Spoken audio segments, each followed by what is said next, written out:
สวัสดีค่ะ วันนี้เราก็มาเที่ยวที่สวนไร่เลิฟนะคะ สตรอเบอรี่บรรยากาศสวยมากค่ะหนาวบอกก็ไม่หนาวมาเที่ยวได้นะคะเดี๋ยวจะพาไปเพิ่มสตรอเบอรี่นะคะ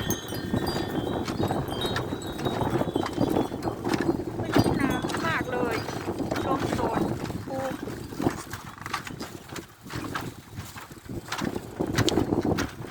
บรรยากาศเป็นอันนี้ได้สวยมากๆเลยสวน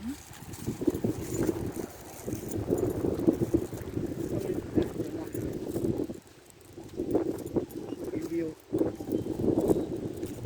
ว้ายลูกใหญ่เด็กกำลังสุก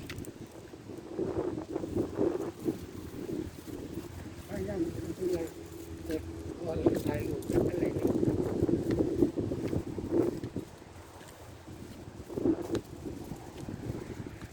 ที่เราเก็บ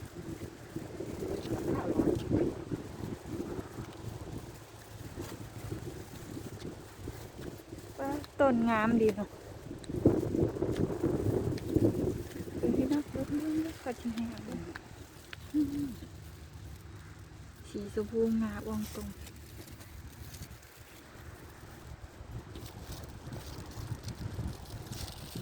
บรรยากาศสวยมาก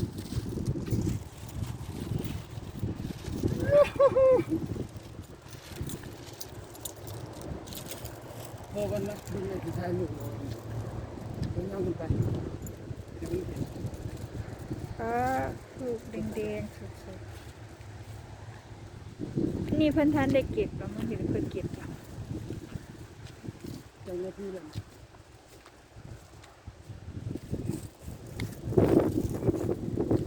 เดี๋ยวจะให้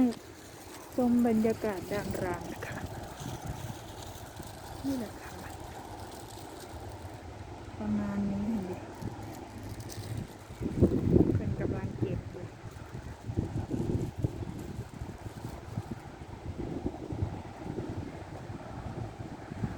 นี่แหละค่ะหนาว